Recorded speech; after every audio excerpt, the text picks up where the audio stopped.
So eto na mga kakosa, nag-conduct na tayo ng test run dito sa ating ram pump. So, ayan, successful siya. So bali ito yung pinunik nating delivery pipe packet doon sa second floor. So more or less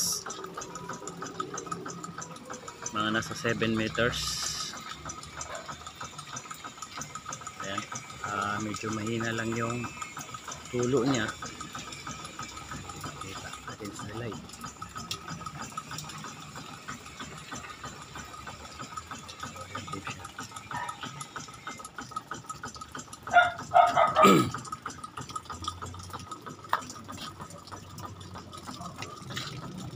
Ito po yung bagsak niya, medyo mahina lang.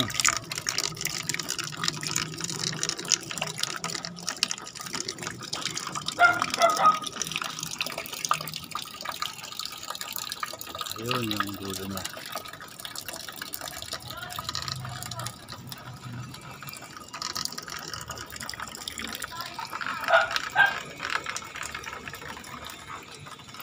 Ayun.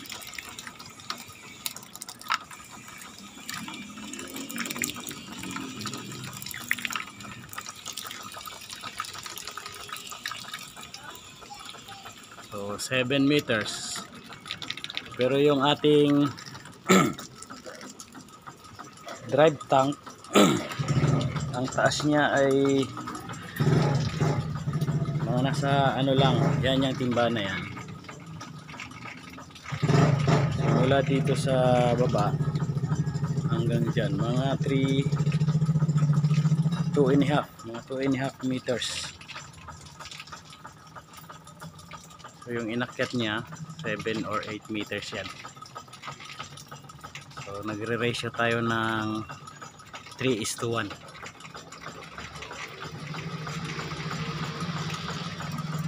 Ayan.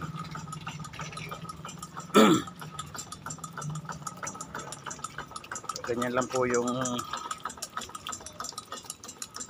function niya. So ito yung waste valve natin. So nagtatapon siya ng tubig. Pagbangga niya rito, babalik yung tubig paakyat dito.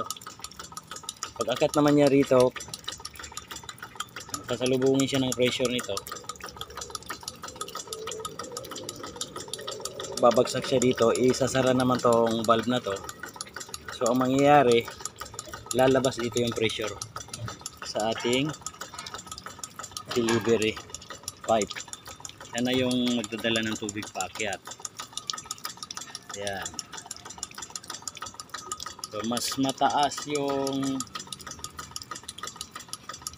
drive pipe natin o yung water source natin, mas mataas din yung posible niyang akyatin.